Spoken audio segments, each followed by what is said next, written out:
Avat Hashem, nous faisons Parashat Pikoudé. Et le Pikoudé à Mishkan, Mishkan a Edut Asher Pokad Alpi Moshe. Voilà que le Mishkan, la maison, le tabernacle, la maison de Dieu est fini. Et voilà que Moshe Rabbeinu, il veut donner un compte rendu pour tout ce qu'il a été fait. Alors il a reçu beaucoup d'or, beaucoup d'argent, beaucoup de cuivre, beaucoup de peaux des animaux. Maintenant il faut donner un compte rendu où tout est parti. Maintenant ça ne lui a pas été demandé. C'est pas comme quelqu'un disait ah oui, il a volé. Lui il a dit regarde, moi je veux être clean, moi je veux être propre. La Torah dit Vitem nikim me Hashem ou m'Israël. C'est pas suffisant qu'Hachem sait que tu n'as rien fait du mal, ou que tu n'as pas volé, ou que tu n'as pas fait quelque chose qu'on te suspecte. Il faut que Am Israël aussi le sache. Par exemple, tu es en train de manger un repas de viande, et à la fin, on te sert un café, et le café avec du lait, pas du lait, c'est un lait faux lait, c'est crème, une crème. Alors, c'est écrit dans la Torah que tu n'as pas le droit de le prendre comme ça. Parce que quelqu'un qui t'a vu manger la viande et il voit un café au lait, soi-disant, c'est la même couleur. Qu'est-ce qu'il est en train de dire? Ah, ce religieux-là. Ah, je pensais qu'il est religieux. Regarde, qu'est-ce qu'ils sont en train de faire? Tu es obligé de mettre ou la boîte, la petite boîte, le contenant où le lait était, où les gens faisaient à l'époque du Shulchan Aruch, même aujourd'hui au Mexique, il y a les Syriens font de lait aux amandes, de lait d'amande. Alors tu es obligé de mettre 2-3 amandes à côté de l'assiette. Comme ça, les gens, quand ils voient le café au lait, tout de suite ils font le rapport. Tu comprends? Mais non, Hachem il sait que tu ne manges pas de lait, de la viande, tu n'as pas mélangé. Mais est-ce que l'autre il sait? Est-ce que ton ami il le sait? Est-ce que l'étranger il le sait? Non.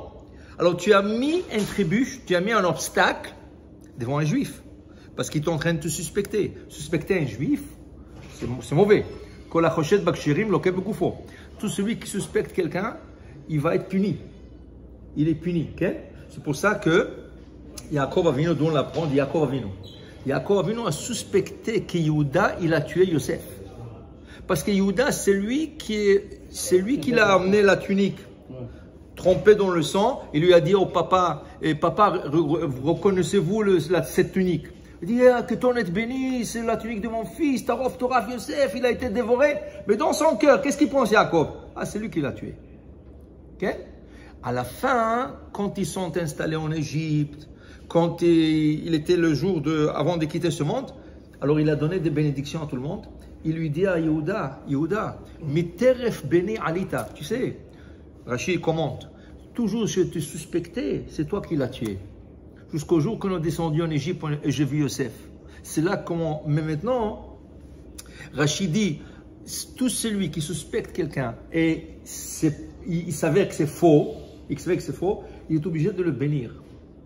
Alors Yaakov qui a suspecté Yehuda, qui c'est lui qui a tué Yosef, et rien comme ça, il lui a emmené la tunique. Alors quand il a vu que c'est pas vrai, il lui a donné une bénédiction.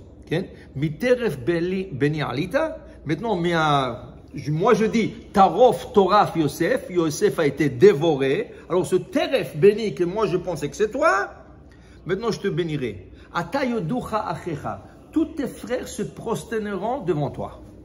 Et Yehuda, il va donner tous les rois d'Israël. Tous les rois d'Israël, la dynastie de David, Beth David, sortira de Yehuda. David Amelech, il vient de Yehuda.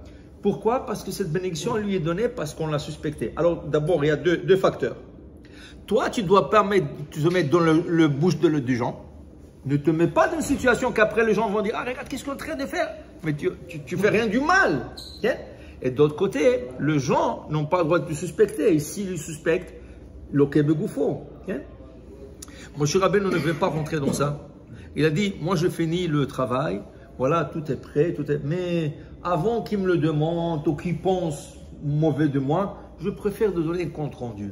Où est parti l'or? Tout l'or, c'était des kilos et des kilos d'or. Où est parti l'argent? Où est parti le cuivre? Où sont partis le pot des animaux? Tout ça, Moshe Rabbeinu est en train de donner un compte rendu. Est en train de donner un compte rendu au peuple d'Israël. Alors voilà, il leur dit, voilà, il y avait tant de l'or, tant d'argent, et tant de cuivre, et tant de peau des animaux, et tant comment on appelle ça, wool, la laine, la laine coloriée bleu, blanc. Alors, il est en train de donner de conduire, et imaginez-vous, à la fin, il lui manque 1700, il lui manque 1775 pièces en argent. Et il faisait le compte. Ça veut dire que lui, tout était exact. Combien de l'or j'ai reçu, combien j'ai investi, combien de l'argent j'ai reçu, où j'ai mis ça. Maintenant, il sait exactement qu'est-ce qui pèse chaque item. Alors, il a fait les calculs l'or, voilà. J'ai mis dans l'arche 5, le compte de l'arbre, j'ai mis le shulchan hazahav, j'ai mis ça.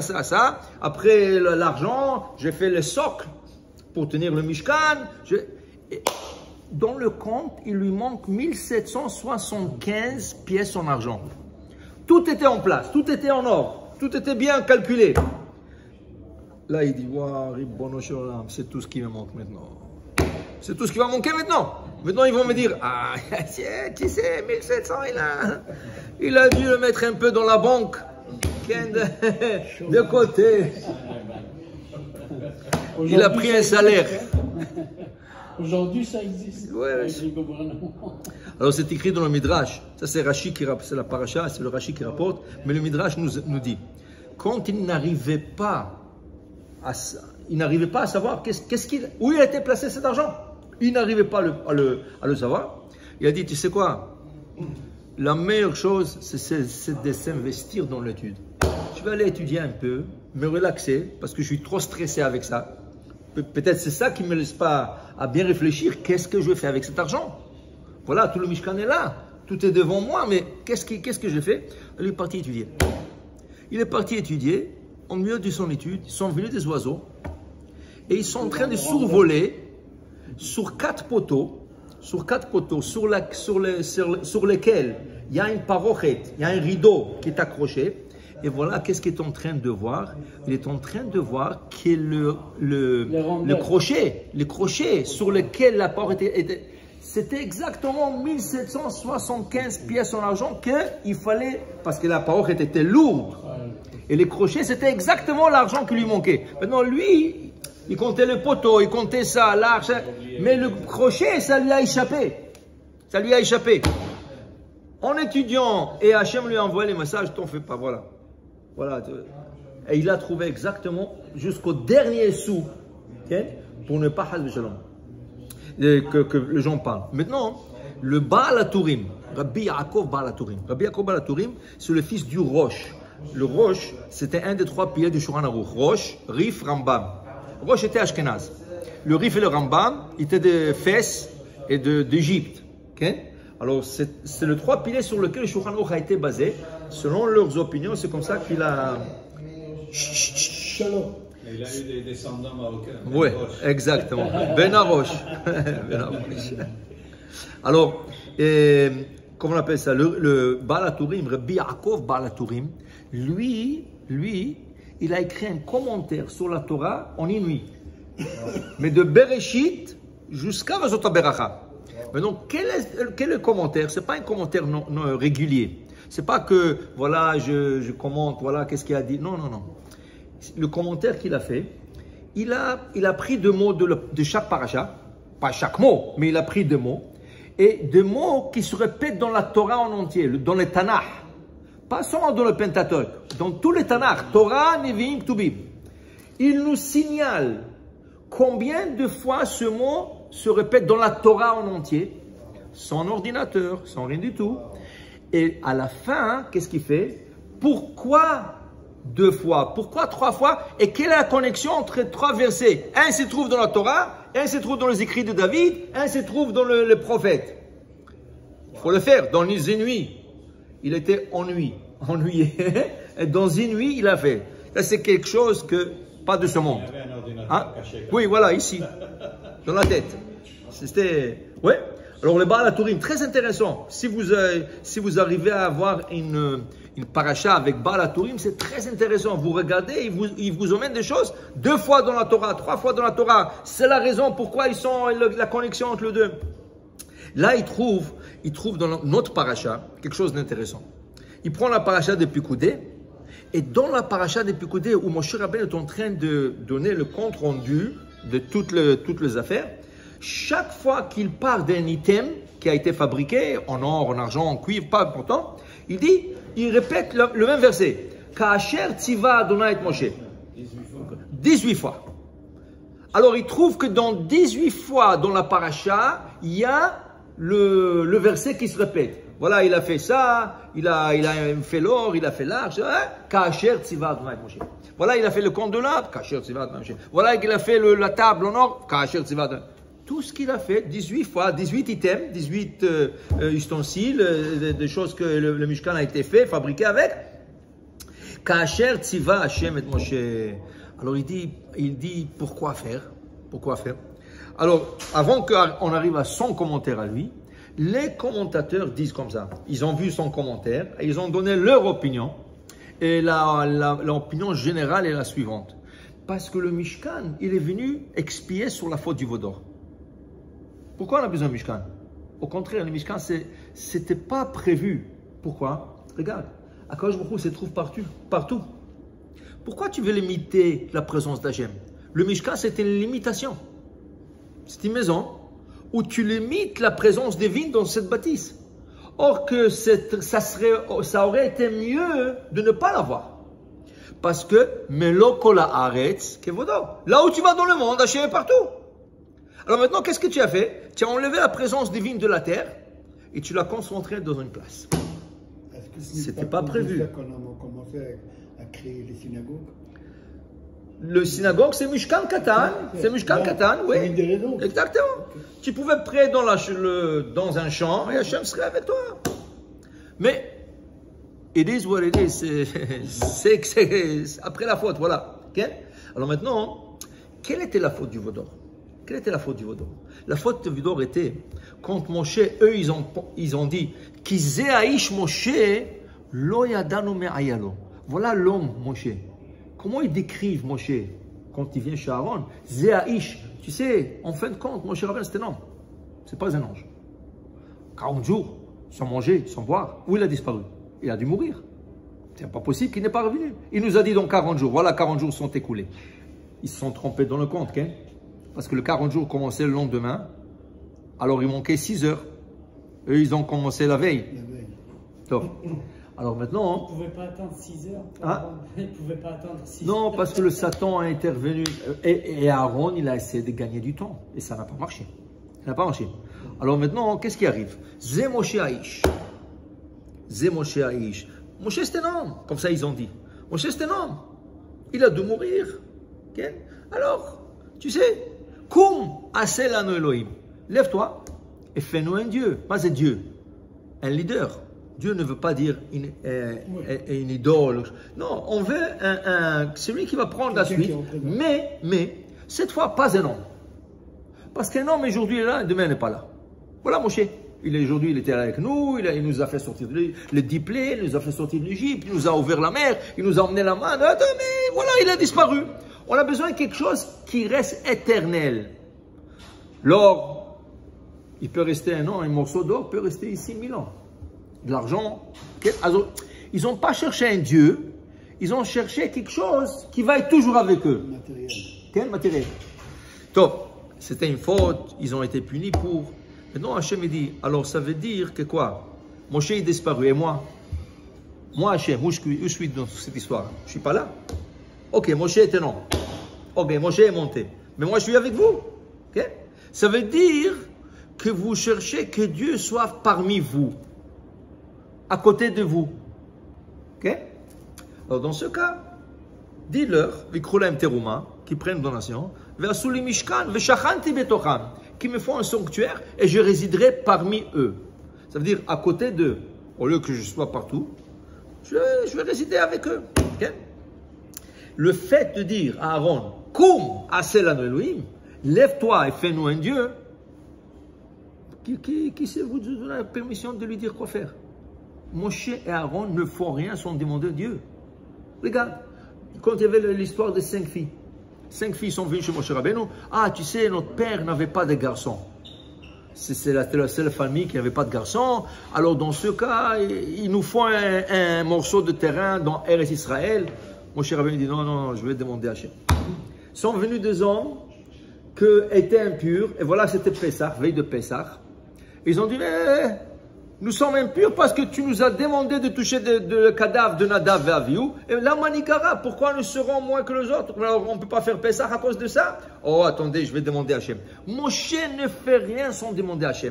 Aaron ne fait rien sans demander à Moshe Rabbeinu, qui va demander à Hachem. Eux, ils se sont permis de dire, Koum, lève-toi et fais-nous un Dieu. Qui c'est qui vous a permis de penser comme ça ou de faire comme ça? La réparation de ça, le tikkun, ça va être quand ils vont construire le Mishkan, où on ne fait rien sans demander Moshe. Kasher tziva Adonai et Moshe.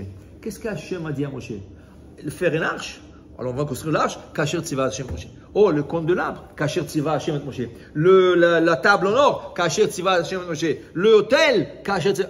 18 fois, ils ont dit Kasher tziva pour faire le tikkun.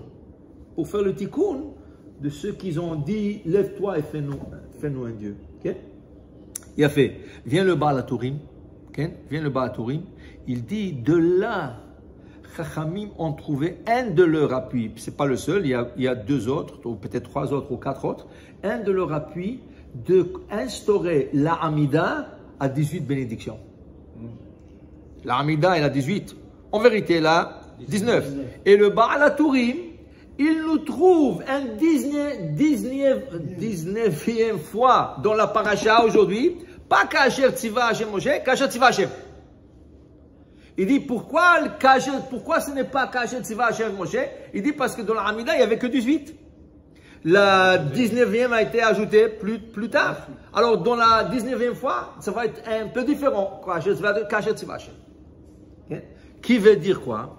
Vous savez que la Gemara nous dit, quand on fait la Hamida, ils nous ont instauré 4 inclinaisons pendant la Hamida. On commence la Hamida, Baruch Ata Hashem, Elokeinu, Velokei Avotenu, Avraham, Yitzchak, Yaakov. Baruch Ata Hashem, Magen Avraham, ça fait 2. Après, Modim, 3. Et Atov Shimcha, Ochan Ayadot, 4. Mais la Gemara dit, le Kohen Gadol, le grand prêtre, ça c'est pour tout le monde. Mais le grand prêtre, il, lui, doit se prosterner à chaque beracha, à chaque bénédiction. Baruch Ata Hashem, Magen Avraham. Baruch Ata Hashem, Mechayim Ametim. Baruch Ata Hashem, Akel HaKadosh. Baruch Ata Hashem, chaque bénédiction, il doit se prosterner. Et Melech Israël, le roi d'Israël, il se prosterne la première fois. Hashem Sfatat Yadav Figatecha, Baruch Ata Hashem, et il reste comme ça jusqu'à Oseh Shalom Ben Romav. Il ne se redresse pas. Et pourquoi, dit la Gemara, plus que tu es grand, plus tu dois montrer une soumission à Dieu. Alors pour nous, c'est 4 fois. Pour nous, c'est 4 fois. Pour le Kohen Gadol, le grand prêtre, qui rentre dans le Kodesh HaKodashim, dans le Saint de Saint, le Kodesh HaKodashim, alors lui, il peut avoir l'orgueil. Et chaque bénédiction, tu vas te montrer une soumission à Dieu. Le roi d'Israël, qui est riche, qui a tout ce qu'il faut, le roi Salomon et tout ça, tout le roi, l'orgueil peut dépasser plusieurs rois, il y a beaucoup de rois qui étaient idolâtres à cause de kavod, ils cherchaient de l'honneur. Alors une fois qu'ils se prosternent, ils ne se redressent pas jusqu'à la fin de l'Amida pour montrer une soumission totale à Kosh Baruch Hu. Alors maintenant, Am Israël va montrer la même chose. À chaque étape, on n'a rien fait sans que Moshe nous a dit que Dieu, c'est ça qu'il lui a dit. Kasher Tziva Moshe, Kasher Tziva Moshe. Pour dire, c'est important. En Russie, il y avait un rav qui s'appelle le Brisker Rav. Le Brisker Rav, c'est le rabbin de Brisk. Il était un génie de la Torah. Lui, déjà, il était rabbin d'une grande communauté à l'âge de 18 ans. Mais à cause qu'il avait 18 ans, il avait l'air jeune. Il y en a des gens qui ne le respectaient pas assez. On l'a respecté parce qu'il était tout le monde connaissait son chokhmah, mais des fois il est jeune. C'est pour ça qu'aussi Dagmara dit que Rabbi Elazar ben Azaria, quand il voulait le nommer, il avait 18 ans. Il a dit, comment, il a demandé à sa femme, comment les gens vont me respecter? Le lendemain, il se réveille, qu'est-ce qu'il a? Il a 18 lignes blanches sur sa barbe noire. Okay? Ah, rien Kivim Shevim Shana, Hachem a réglé le problème. Maintenant, j'ai l'air de quelqu'un de 70 ans. J'ai 18 ans, je suis un jeune vieux. Okay? Ah, Kivim Shevim Shana. Aujourd'hui, les vieux. Okay? Alors, il s'est teinturé en noir. Top. Alors voilà, le brisque rave. Le gens respectaient, mais il y en a qui. Et voilà que arrive la deuxième année, Kippour. Deuxième année, ils font Kippour ensemble. Au milieu de la prière, il y a des soldats polonais, russes, qui viennent de la. Où est le rabbin? Lui, il dit, que je peux commencer maintenant à parler des soldats au milieu de Kippour. Moi, je veux me concentrer dans la prière. Qu'est-ce qu'il fait? Il met son talit, il se couvre et il ne se déclare pas. Les gens, on se regarde. Personne ne répond. Alors, les deux soldats sont partis. Il revient une heure plus tard. Le rabbin, lui encore, il fait comme ça. Et là, les gens commencent à parler. Il faut qu'ils répondent. Réponds-leur, rien que pour savoir qu'est-ce qu'ils veulent. Okay? Il y en a qui disaient, non, tu sais, c'est Kippour. Il y avait déjà un mahloket, une petite discussion dans la cale. Mais c'était chouchou, c'était en chouchou. Troisième fois, quand il revient, et ils ont cherché le rabbin, et lui, il ne se déclare pas pour une troisième fois. Il y a un qui s'élève. Qu'est-ce que vous avez besoin du rabbin? Il dit, on a un juif qu'on va tuer. Mais on lui a demandé, qu'est-ce que vous voulez avant qu'on vous tue? Il a dit, c'est Kippour pour nous. C'est un jour de confession. J'aimerais avoir un rabbin pour faire la confession avant de mourir. Alors on respecte. Alors on veut un rabbin. L'autre lui dit, mais moi je suis rabbin. Moi je suis un rabbin. Ok, alors venez avec nous. Oui, il enlève le talit, il va avec eux. Et là le Kahal, ça a fait un balagan. Il y en a qui étaient pour, il y en a qui étaient contre. Ah, pourquoi il n'est pas, lui c'est le rabbin, pourquoi il n'a pas fait ça? Et l'autre dit, ah, tu sais, il ne veut pas qui pour, tout ça. Jusqu'à ça se calmer. Arrive la Naïla, ils finissent Naïla, allez no Shabéach, ils font Arvit, ils terminent Arvit, et les gens sont en train de plier leur talit. Et voilà deux autres soldats qui arrivent. Ou le rabbin. Maintenant la prière, c'est fini. Il dit, oui, comment je peux vous aider? Vous n'êtes pas parti, hein? Il dit, parti où? Avec le juif pour lui faire la confession? Non. Je suis là, pourquoi? Il dit, parce qu'on se trompait. On pensait que lui c'était un espion, tout ça. On a trouvé la personne. Lui, non, on va le relâcher. Ah, les gens disaient, bah, Hachem qui n'est pas parti. Ils sont en train de parler et le grand hacham arrive. Ah, vous savez, j'ai sauvé un juif. Comme vous sauvez un juif, ça veut dire, vous savez, on l'a tué, mais au moins j'ai fait la confession avec lui et il est parti serein et tout ça. Ils l'ont tué à la fin. Alors là, le rabbin dit, hacham, si tu ne serais pas parti, ils auraient découvert leur erreur. Okay? Et le gars serait en vie. Voilà, tu étais chacham, tu voulais te déclarer plus que le rav. Tu pensais que le rav est trop jeune et tout ça. Voilà, qu'est-ce que tu as? Tu as causé la mort d'un juif le jour de Kippour. Et tu pensais que tu as fait une mitzvah. Kasher tziva Adonai et Moshe. Est-ce que la Torah, qu'est-ce qu'elle dit? De faire ça ou pas faire ça? Si lui, il ne voulait pas se déclarer, ça veut dire qu'il avait un petit Ruach HaKodesh comme ça, de ne pas partir, et voilà. Voilà, qu'est-ce qui est arrivé? Alors, pour vous dire, voilà. Ça, c'est un peu la paracha des Pécoudés qui va répéter tout le détail de la construction et de compte rendu de toutes les choses. Et ainsi, on termine le deuxième livre de la Torah, prêt à Be'at Hashem à la semaine prochaine, la Haïm Tovim Shalom, à commencer le troisième. Baruch Adonai La'olam. Amen. Alors,